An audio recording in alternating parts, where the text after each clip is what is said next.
ನಮಸ್ಕಾರ. ಇವತ್ತು ಒಟ್ಟಿಗೆ ಒಂದು ಆನೆ ಹಿಡಿದು ಒಂದು ಆನೆ ಗಂಡಾನೆ ಉಪದ್ರ ಪಡೋ ಒಂದು ಗಂಡಾನೆ ಮತ್ತು 2 ಹೆಣ್ಣಾನೆಗೆ ರೇಡಿಯೋ ಕಾಲರ್ ಹಾಕೋದು ಅಂತ ಒಂದು ಈ ಕ್ಯಾಂಪಿನ ಉದ್ದೇಶ ಇತ್ತು. ಮೊನ್ನೆ ಹಿಡಿದಿದ್ದೆಲ್ಲ ಗೊತ್ತಲ್ಲ, ಒಂದು ಕೋರೆ ಮುರಿದ ಒಂದು ಸುಮಾರು 16-18 ವರ್ಷದ ಆನೆ ಹಿಡಿಯಲಾಯ್ತು. ಆಮೇಲೆ ಹಿಡಿದಾಯ್ತು, ಕಳಿಸಿ ಆಯ್ತು, ಅದು ಬಿಡಿ, ಅದು ಮುಗಿದ ಕತೆ. ಆಮೇಲೆ ಇವತ್ತು ಒಂದು ಅದರಲ್ಲೂ ವಿಟಮ್ಮ 2ಗೆ ಒಂದು ರೇಡಿಯೋ ಕಾಲರ್ ಹಾಕ್ಬೇಕಿತ್ತು. ಯಾಕೆಂದ್ರೆ ಹಿಂದೆ ಹಾಕಿದ್ದು ರೇಡಿಯೋ ಕಾಲರ್ ಬ್ಯಾಟ್ರಿ ಡೌನ್ ಆಗಿ ಅಂತ ಅನಿಸ್ತದೆ, ಅದು ವರ್ಕ್ ಮಾಡ್ತಿರ್ಲಿಲ್ಲ.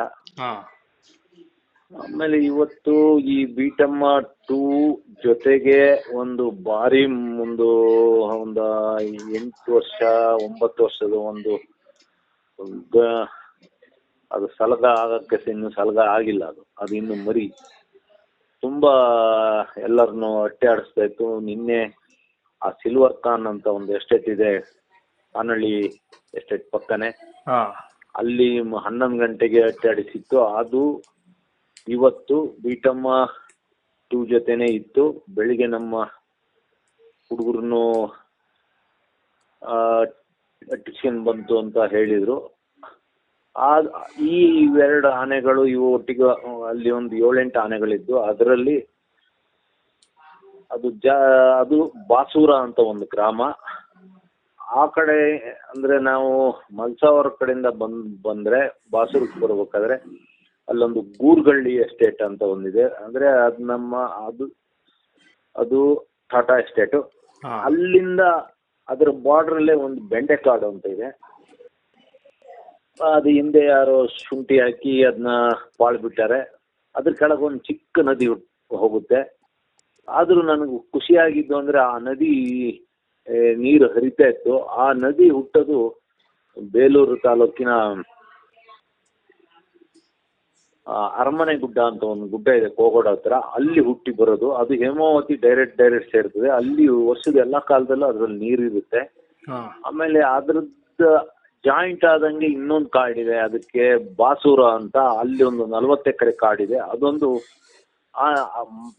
ಬೇಸಿಗೆಯಲ್ಲಿ ಆನೆಗಳದ್ದು ಒಂದು AC ಕಾಡಿದ್ದಂಗೆ ಅದು. ನಮ್ಮಲ್ಲಿ ಏನು ನಾವು AC ಯಾಕೆ ಅಂತೀವಿ ಆ ರೀತಿ.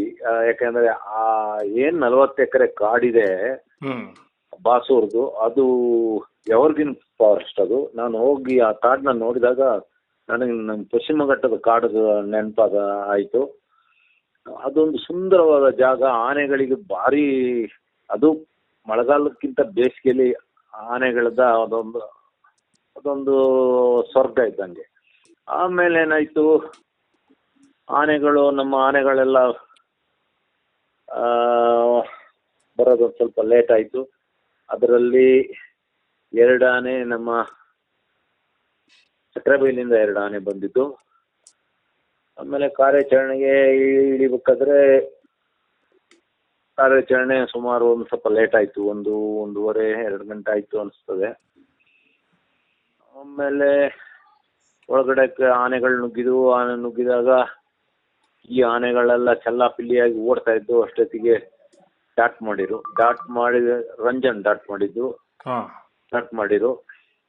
ಆಮೇಲೆ ಆನೆ ಒಂದ್ಸತಿ ಜೋರಾಗಿ ಗಿಳಿಡ್ತು. ಅಲ್ಲಿ ಸುತ್ತಮುತ್ತ ಒಂದು 2-3 ಹಳ್ಳಿಗಳಿಗೆ ಕೇಳಿಸಿರ್ಬೋದು ಹೆಣ್ಣಾನೆ. ಆಮೇಲೆ ಅದನ್ನ ಬೀಟಮ್ಮ 2 ಏಜ್ ಎಷ್ಟಿರ್ಬೋದು? ಏಜ್ ಒಂದು 35-40 ವರ್ಷ ಇರ್ಬೋದು. ಯಾಕಂದ್ರೆ ಬೀಟಮ್ಮಗೆ ವಯಸ್ಸಾಗಿದೆ. ಹಿಂದೆ ಒಂದ್ಸತಿ ಬೀಟಮ್ಮ ಅಂತ ತಿಳ್ಕೊಂಡು ಇದು ಕೊಡ್ದು, ಆಮೇಲೆ ಇದಕ್ಕೆ ಬೀಟಮ್ಮ 2 ಅಂತ ಹೆಸರಿಟ್ರು. ಯಾಕಂದ್ರೆ ಒರಿಜಿನಲ್ ಬೀಟಮ್ಮ ಯಾವ್ದು ಅಂತ ಇಲ್ಲ. ಅಂದ್ರೆ ಒರಿಜಿನಲ್ ಬೀಟಮ್ಗೆ ಅವತ್ತು ಅರ್ಜುನ ಇತ್ತು.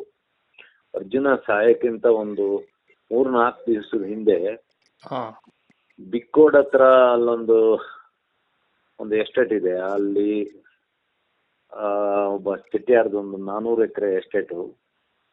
ಅಲ್ಲಿ ಅದ್ರ ಒಳಗೆ ನಾನು ಅರ್ಜುನನ ಹಿಂದ್ಗಡೆನೇ ನಡ್ಕೊಂಡು ಹೋಗ್ತಿದ್ದೆ. ಯಾಕಂದ್ರೆ ಬೇರೆ ಆನೆಗಳೇನಾರ ಬಂದ್ರೆ ಅಂತ ಹೇಳ್ಕೊಂಡು. ಅವಾಗ ಬೀಟಮ್ಮನಿಗೆ ಒಂದು ಇದಾಕದ ರೇಡಿಯೋ ಕಾಲರ್ ಹಾಕಿ ಆಯಿತು. ಆಮೇಲೆ ಅದ್ರದ್ದು ಮಾರನೇ ದಿವಸನೇ ಬೇರೆ ಆನೆಗಳೆಲ್ಲ ಸೇರಿ ಕಿತ್ತು ಬಿಸಾಕಿದ್ದು. ಆಮೇಲೆ ಏನಾಯ್ತು, ಮತ್ತೆ ಹಾಕೋದು ಅಂತ ಹೋದಾಗ ಅಲ್ಲಿಂದ ಆ ಕಡೆ ಒಂದು ಸ್ವಲ್ಪ ಅದರದ್ದು ಊರಿನ ಹೆಸರು ಮರ್ತೋಯ್ತು. ನಮ್ಮ ಸ್ವಲ್ಪ ಬಯಲುಸೀಮೆ ಜಾಗ, ಅಂದ್ರೆ ನಮ್ಮ ಬ್ಯಾಕ್ ವಾಟರ್ ಇದೆಯಲ್ಲ ಆ ಭಾಗದಲ್ಲಿ ನದಿ ಹೆಸರು ಅಲ್ಲೊಂದು ವಾಟಹಳ್ಳಿ ಅಲ್ಲ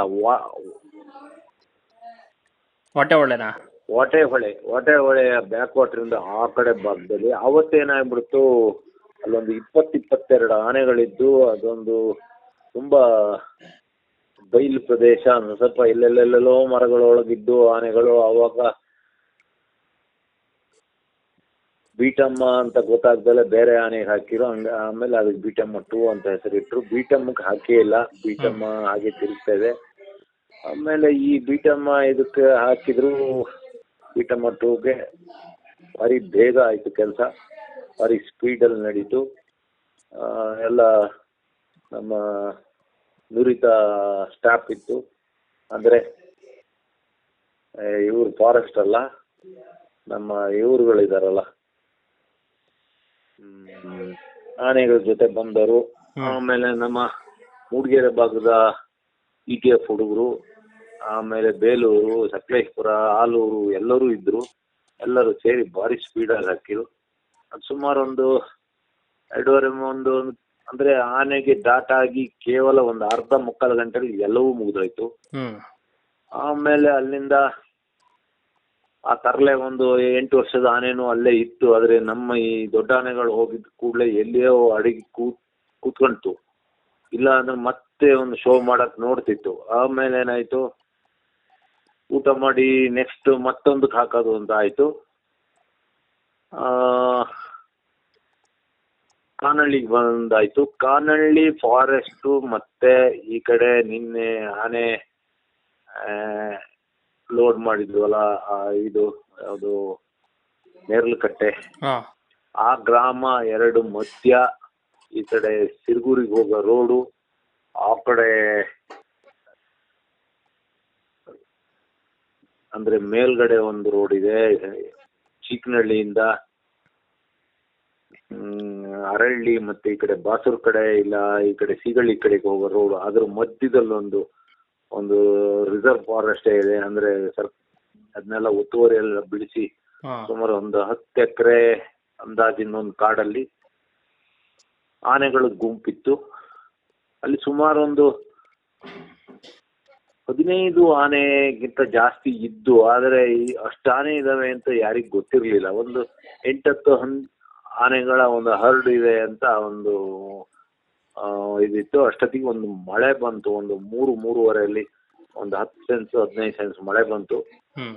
ಅದು ಆನೆಗಳಿಗೆ ಭಾರಿ ಖುಷಿ ಆಯ್ತು, ಸಾಕಿದ ಆನೆಗೂ ಖುಷಿ ಆಯ್ತು, ಕಾಡಾನೆಗೂ ಖುಷಿ ಆಯ್ತು, ಯಾಕಂದ್ರೆ ಸಿಕ್ಕಾಪಟ್ಟೆ ಹೀಟ್ ಇತ್ತು. ಆಮೇಲೆ ಏನಾಯ್ತು, ಇನ್ನು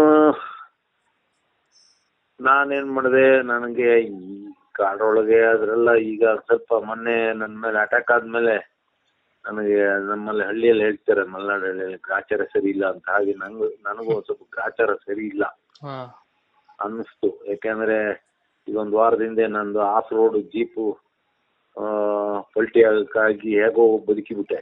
2 ಟೈರ್ಗಳ ಮೇಲೆದ್ದು 2 ಟೈರಲ್ಲಿ ನಿಂತಿತ್ತು. ಯಾರೋ ಬಂದು ಜೀಪ್ನ ಒಂದ್ ಸೈಡು ಹಗ್ಗ ತೆಗೆದು ಕಟ್ಟಿ ನಿಲ್ಲಿಸ್ಬಿಟ್ಟ, ಇಲ್ಲ ಅಂದ್ರೆ ಜೀಪು ಪೆಟ್ಟಿ ಹೊಡೆದೋಗ್ಬಿಡ್ತಿತ್ತು.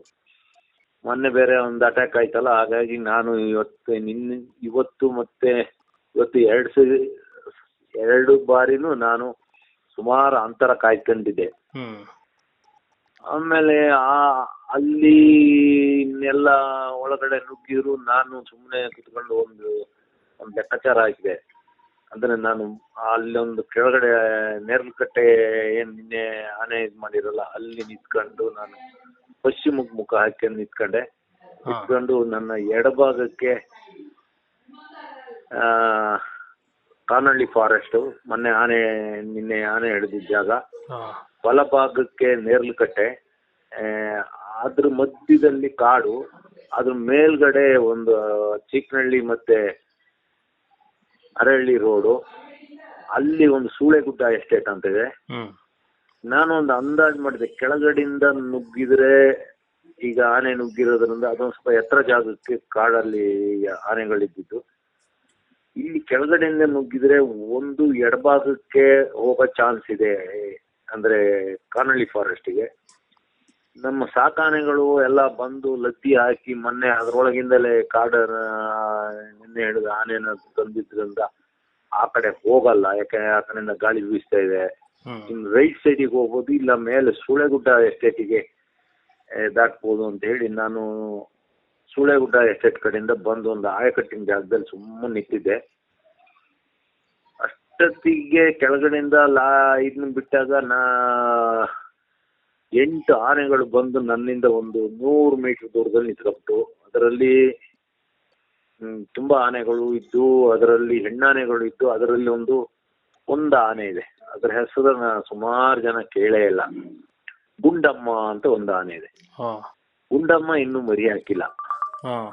ಅದು ಗುಂಡುಗಿದೆ, ಒಂದ್ ಸ್ವಲ್ಪ ಅಟ್ಯಾಕ್ ಮಾಡ್ತದೆ, ಭಾರಿ ಜೋರಿದೆ. ಆಮೇಲೆ ಗುಂಡಮ್ಮ ಎಲ್ಲಕ್ಕಿಂತ ಮುಂದೆ ಇದ್ಲು. ಇನ್ನು ಗುಂಡಮ್ಮಗೆ ಏನ್ ಜಾಸ್ತಿ ವಯಸ್ಸಾಗಿಲ್ಲ, ಏನೊಂದು ಅದಿನ್ನು ಮೇಜರ್ ಆಗಿಲ್ಲ, ಇನ್ನು ಮೈನರೇ. ಅದಕ್ಕೇನೊಂದು 14 ವರ್ಷ ಇರ್ಬೋದು, 16 17ಕ್ಕೆ ಆನೆಗಳು ಮೇಜರ್ ಆಗ್ತವೆ, ಹೆಣ್ಣಾಗ್ಲಿ ಗಂಡಾಗ್ಲಿ. ಇದು ಇನ್ನೂ ಒಂದು 13 ವರ್ಷ ಇರ್ಬೋದು. ಗುಂಡಗಿತ್ತು, ಒಳ್ಳೆ ಕೋಳಿ ಮೊಟ್ಟೆ ತರ ಇತ್ತು. ಅದ್ರ ಸವಾಸ ಅಲ್ಲ, ಅದನ್ನ ನೋಡಿ ಕೂಡ ಅಲ್ಲೇ ಒಂದು ಸ್ವಲ್ಪ ಓಪನ್ ಜಾಗದಲ್ಲಿ ನಿಂತ್ಕೊಂಡು ಒಂದು ಮರ ತಬ್ಕೊಂಡು ಬರೀ ತಲೆ ಮಾತ್ರ ಸೈಡಿಗೆ ಹಾಕ್ಯಂಡ್ ನೋಡ್ತಾ ನಿಂತ್ಕೊಂಡೆ. ಆಮೇಲೆ ಇವ್ರು ಏನ್ ಮಾಡಿದ್ದಾರೆ, ಕೆಳಗಡೆಯಿಂದ ಬಂದಿದ್ರೆ ಯಾರಿಗೂ ಗೊತ್ತಿಲ್ಲ, ಅಲ್ಲಿ ನೋಡಿದ್ರೆ ಕೆಳಗಡೆ ಒಂದು ಹುಡುಗರದ್ದೇ ಒಂದು ಟೀಮು, ಹುಡುಗರು ಅಂದ್ರೆ ಆನೆ ಹುಡುಗರದ್ದೇ ಒಂದು ಟೀಮು. ಅದು ಅದರಲ್ಲಿ ಪೆನ್ಸಿಲ್ ಇತ್ತು, ಮತ್ತೊಂದು ಜೂನಿಯರ್ ಕರಡಿ ತರದ್ದೊಂದು ಆನೆ, ಇನ್ನೂ ಒಂದು 2-3 ಅವ್ರದ್ದೇ ಒಂದು ಟೀಮ್ ಮಾಡ್ಕೊಂಡು ನಿಂತಿದ್ದಾರೆ. ಹಾಗಾಗಿ ಆ ಟೀಮಿಂದ ಅಂತರ ಕಾಯ್ಕೊಳಕ್ಕೆ ಈ ಇವ್ರುಗಳು, ಈ ಹುಡುಗಿಯರು ಹೆಂಗಸರದು ಒಂದು ಆನೆಗಳದ ಈ ಟೀಮ್ ಮೇಲ್ ಬಂದು ನಿಂತಿತ್ತು. ಹಾಗಾಗಿ ಸುಮಾರು 15 ಆನೆಗಳಿಗೂ ಹೆಚ್ಚಿದ್ದು ಅದ್ರೊಳಗೆ. ಯಾರಿಗೂ ಗೊತ್ತಿಲ್ಲ ಅಷ್ಟು ಆನೆ ಇದಾವೆ ಅಂತ, ಎಲ್ಲ ತಿಳ್ಕೊಂಡಿರೋದು ಆ ಒಂದು 8-10 ಆನೆ ಗುಂಡಮ್ಮ ಟೀಮು ಹೆಣ್ಣಾನೆಗಳದ್ದು ಅಂತ. ಅಷ್ಟೊತ್ತಿಗೆ ನೋಡ್ಬೇಕಾದ್ರೆ ಆ ಆನೆಗಳು ಇದಾವೆ, ಅವುಗಳು ಅದರಲ್ಲಿ ಯಾವುದೋ ಒಂದು ಆನೆ ಬಂದಿದೆ, ಅದಕ್ಕೂ ಬಹುಶಃ ಪೆನ್ಸಿಲಿಗೂ ಒಂದು ಹೋರಾಟನೂ ನಡೀತಾ ಇತ್ತು ಅಂತ ಒಂದು ಸುದ್ದಿ. ಮಧ್ಯಾಹ್ನನೇ ಬೇರೆ ಕಾಡಿಂದ, ಅಂದ್ರೆ ಅದರ ಪಕ್ಕದಲ್ಲಿ ಜಾಪನಹಳ್ಳಿ ಅಂತ ಇದೆ, ಜಾಪನಹಳ್ಳಿ,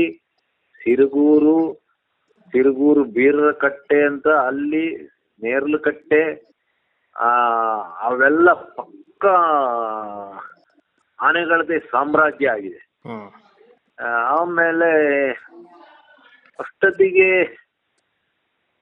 ಟೈಮ್ ಆಗ್ತಾ ಬಂತು. ಅಷ್ಟೊತ್ತಿಗೆ ಈ ಆನೆಗಳು ಎಲ್ಲ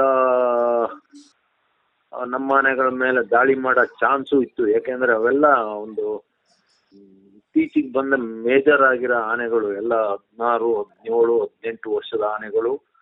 ಅವ್ರದ್ದೇ ಒಂದು ಟೀಮ್ ಮಾಡ್ಕೊಂಡು, ಅವ್ರದ್ದೇ ಒಂದು ಗ್ಯಾಂಗ್ ಮಾಡ್ಕೊಂಡು ಒಂದು ಅಲ್ಲಿ ಬೀಡು ಬಿಟ್ಟಿದ್ದು. ಆಮೇಲೆ ಏನಾಯ್ತು, ಈಗ ಅಷ್ಟೊತ್ತಿಗೆ ಗಾಳಿ ಏನಾಯ್ತು, ಸ್ವಲ್ಪ ಉಲ್ಟಾ ಹೊಡೆಯಕ್ಕೆ ಶುರುವಾಯ್ತು. ನಮ್ಮ ಈ ವೆಸ್ಟರ್ನ್ ಘಾಟ್ ಕಡೆಯಿಂದ, ಅಂದ್ರೆ ನನ್ನ ಹಿಂಭಾಗದಿಂದ ಪಶ್ಚಿಮ ಕಡೆಯಿಂದ, ಅಂದ್ರೆ ಹೇಮಾವತಿ ನದಿ ಅಲ್ಲಿಂದ ಕೇವಲ 5 ಕಿಲೋಮೀಟರ್ ಇಲ್ಲ, ಒಂದು 3 ಕಿಲೋಮೀಟರ್ ಇರ್ಬೋದು ಏರ್ ಡಿಸ್ಟೆನ್ಸ್ ಅಲ್ಲಿ. ಹೇಮಾವತಿ ನದಿ ಕಡೆಯಿಂದ ಜೋರ ಗಾಳಿ ಬೀಸಕ್ಕೆ ಶುರುವಾಯ್ತು. ಅಷ್ಟೇ, ಅದು ಆವಾಗ 4:15 ಸಾಯಂಕಾಲ. ಆಮೇಲೆ ನಮ್ಮ ಸ್ಮೆಲ್ ಅವಕ್ಕೆಲ್ಲ ಬಿತ್ತು ಈ ಗುಂಡಮ್ಮ ಟೀಮಿಗೆ. ಈ ಗುಂಡಮ್ಮ ಎಲ್ಲ ಮತ್ತೆ ಕಾಡಿಗೆ ಹೋಯ್ತು. ಅಷ್ಟೊತ್ತಿಗೆ ನಾನು ಮೆಸೇಜ್ ಕೊಟ್ಟೆ, ಇಲ್ಲಿ ಮೊದಲೇ ಮೆಸೇಜ್ ಕೊಟ್ಟಿದ್ದೆ, ಆನೆಲ್ಲ ಇಲ್ಲಿ ಬಂದಿದ್ದಾವೆ ಹೆಣ್ಣಾನೆ ಅಂತ. ಅಷ್ಟೊತ್ತಿಗೆ ಅಲ್ಲಿ ಮಧ್ಯ ಗಂಡಾನೆಗಳು ಇರೋದ್ರಿಂದ ಇವರು ಒಂದು ಸ್ವಲ್ಪ ಅಲ್ಲಿ ಒಳಗೆ ನುಗ್ಗಕ್ಕೆ ಒಂದು ಸ್ವಲ್ಪ ಹಿಂದೆ ಮುಂದೆ ನೋಡಿರು ನಮ್ಮ ಟೀಮ್. ಆಮೇಲೆ ಏನಾಯ್ತು, ಅಷ್ಟೊತ್ತಿಗೆ ನಮ್ದು ಸ್ಮೆಲ್ ಹೊಡೆಯಕ್ಕೆ ಶುರುವಾಯ್ತು. ಆನೆಗಳು ನಿಧಾನಕ್ಕೆ ಇದ್ರೊಳಗೆ ಕಾಡೊಳಗೆ ಹೋದ ಆನೆಗಳು ಇವರು ಅಷ್ಟೊತ್ತಿಗೆ 4 ಆಯ್ತು, 4:15 ಆಯ್ತು, 5 ಆಯ್ತು, 5:15 ಆಗೋಯ್ತು. ಆನೆಗಳು ಒಂದೇ ಸತಿ ಇಡೀ ಟೀಮ್ ಆನೆಗಳು ಏನು ನಿನ್ನೆ ಲಾರಿಗೆ ಲೋಡ್ ಮಾಡಿದ್ವಲ್ಲ, ಅಲ್ಲಿಂದ ಒಂದು 50 ಮೀಟರ್ ದೂರದಲ್ಲಿ ಇಡೀ ಆನೆ ಎಷ್ಟಿದ್ದು ಎಲ್ಲ ಆನೆಗಳು ಮರ ಗಿಡ ಎಲ್ಲ ಮುರ್ಕೊಂಡು ಆ ಸಿರ್ಗೂರು ಟಾರ್ ರೋಡ್ನ ಕ್ರಾಸ್ ಮಾಡಿ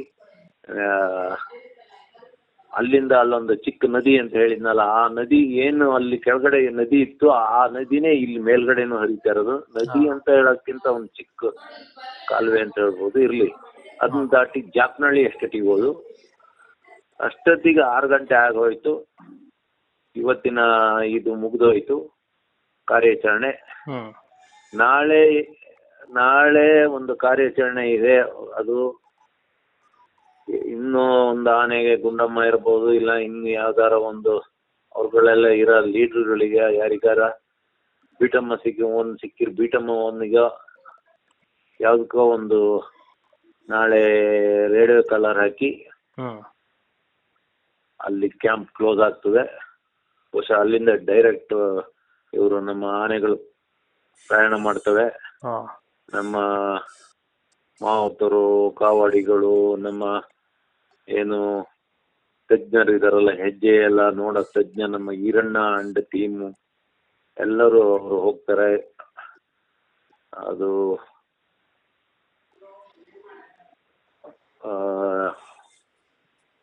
ಅವರವರ ಕ್ಯಾಂಪ್ಗಳಿಗೆ ಹೋಗ್ತಾರೆ ನಾಳೆ.